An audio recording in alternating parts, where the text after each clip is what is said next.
भी नहीं। कावेरी जी ने अपनी बेटियों से कहा कि वो प्रेगनेंसी का बहाना बनाकर अपने पतियों को सबक सिखाए। अब सुनिए आगे। मम्मी, आपने जैसा कहा था हमने वैसा ही किया, लेकिन देखिए ना, विवेक का हाल तो वैसा का वैसा ही है। घर में ना सुबह का नाश्ता बनता है और ना खाना। नौकरी पर जाने की बात करूं तो खाने को दौड़ते हैं मुझे। हाँ मम्मी, मैंने भी सुमित को कितनी बार कहा कि अगर नौकरी नहीं करनी तो कोई छोटी सी दुकान ही खोल लो, घर का खर्चा कैसे चलेगा। देखो दोपहर के 12 बजने आए और जनाब अभी तक सो रहे हैं। हाँ मम्मी, ईशा और सुहाना ठीक कहती हैं। अविनाश का भी यही हाल है। जब मैंने अपनी प्रेगनेंसी के बारे में कहा तो मुझसे कहने लगा, अरे दूसरी लड़कियां तो 9-9 महीने तक नौकरी करती है, बस डिलीवरी के टाइम छुट्टी लेती है। मोहिनी, तुम भी नौकरी करो। अब मुझे कहाँ नौकरी मिलेगी। मम्मी बताओ अब मैं क्या करूँ। हे भगवान, क्या सोचकर घर जमाई दामाद लाई थी मैं कि मेरी बेटियां मेरे पास रहेंगी और खुश रहेंगी, लेकिन इन आलसी दामादों ने तो हमारी जिंदगी को भी प्रॉब्लम में डाल दिया है। मैं तो कहती हूँ मम्मी, हम लोग वापस अपनी जॉब पर जाना शुरू कर देते हैं। बता देते हैं इन लोगों को कि हमने प्रेगनेंसी का बहाना किया है। नहीं नहीं बेटा, ऐसी गलती भी मत करना।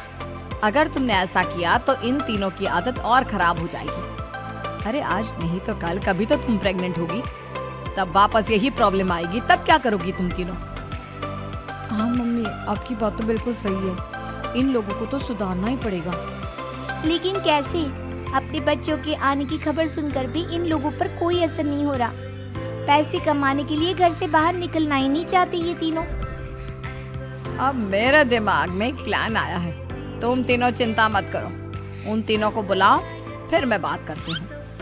थोड़ी देर बाद कावेरी जी अपने तीनों दामादों को सामने बुलाकर अपनी बात कहना शुरू करती हैं। अविनाश, सुमित और विवेक, देखो बेटा, मैं ना तुम तीनों से बड़ा प्यार करती हूँ, इसीलिए तो तुम्हें घर जमाई बना कर रखा है मैंने। अरे मम्मी जी, सीधे सीधे कहिए ना, क्या बात है। प्यार तो हम भी आपको बहुत करते हैं। अरे मम्मी जी, आपकी इज्जत भी बहुत करते हैं।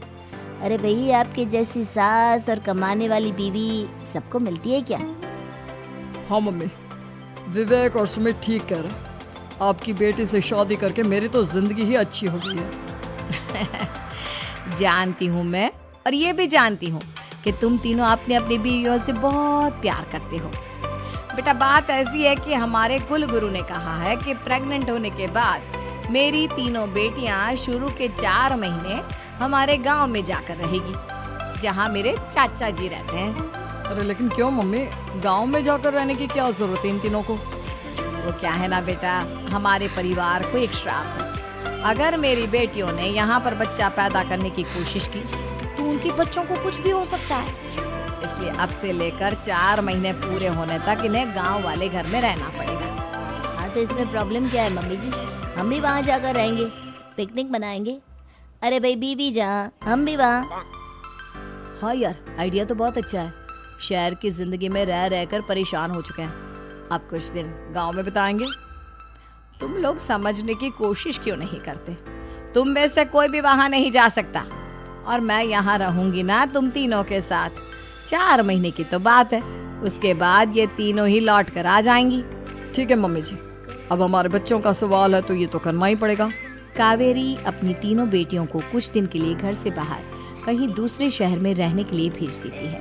कुछ दिनों के बाद, अरे मम्मी जी, बहुत दिन से पिज्जा नहीं खाया, मंगवाइए ना। क्या बताऊं बेटा, पहले तो बेटियां खर्चा दे देती थी क्योंकि उनकी नौकरी थी, लेकिन अब तो मेरे पास पैसे ही नहीं बचे। थोड़े बहुत पैसे हैं जो बच्चों की डिलीवरी में काम आएंगे। लेकिन मम्मी जी, आपकी बेटियों को वापस आने में तो अभी बहुत वक्त बाकी है। वही सोच सोच कर परेशान हो रही हूँ। सोच रही हूँ कल से दूध भी बंद करवा देती हूँ। अब दूध वाले को देने के लिए पैसे भी तो नहीं है ना। अरे नहीं नहीं मम्मी जी, अगर दूध भी बंद करवा दोगी तो मुझे चाय कहाँ से मिलेगी? और चाय के बिना मैं तो मर ही जाऊंगा। क्या करूँ बेटा, इसके अलावा हमारे पास कोई ऑप्शन नहीं है। मेरे पास पैसे ही नहीं बचे। इस तरह कावेरी जी धीरे धीरे अपने तीनों दामादों को पैसे देना बंद कर देती हैं और घर में खाने पीने की चीजें लाना भी बंद कर देती है। अब वो तीनों बुरी तरह से परेशान होने लगे थे और इसलिए एक दिन तीनों प्लान करके घर से बाहर निकलते हैं और बाजार में जाने के बाद यार अच्छा खाना खाए हुए कितने दिन हो गए, पता नहीं कब अच्छा खाना मिलेगा। हमारी बीवियों के जाने के बाद तो हमारी हालत भिखारियों जैसी हो गई है यार।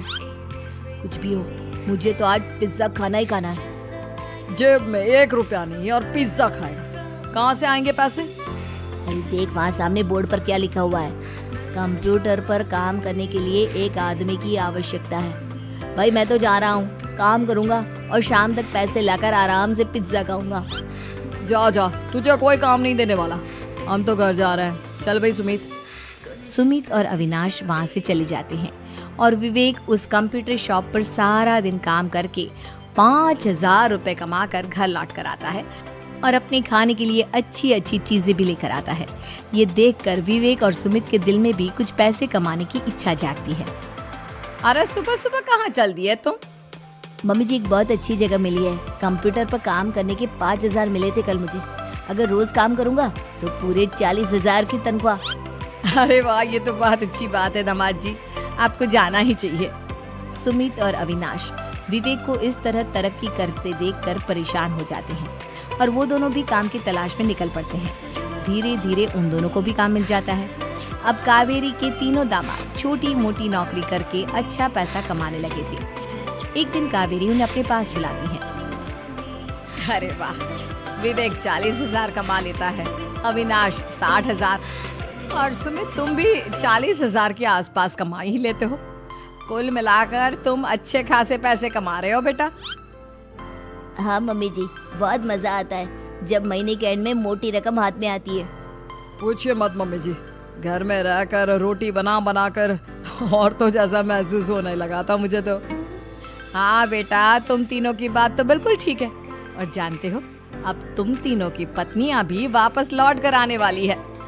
लेकिन मम्मी जी अभी तो उन्हें गए सिर्फ 2 महीने हुए हैं, आपने तो कहा था वो 4 महीने के बाद लौट कर आएंगी।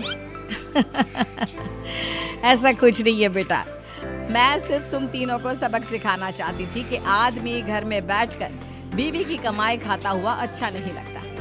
इस दुनिया में हर इंसान को मेहनत करनी चाहिए, काम करना चाहिए, चाहे वो औरत हो या आदमी, ताकि अपने परिवार को संभाल सके। कावेरी की बात सुनकर उन तीनों को अपनी गलती का एहसास होता है और कावेरी उन्हें सच बता देती है कि ईशा, सुहाना और मोहिनी शहर में ही कहीं दूसरी जगह रह रहे थे। शाम के वक्त उन तीनों की पत्नियां लौट कर आ जाती है और कावेरी जी का परिवार एक खुशहाल परिवार की तरह रहने लगता है।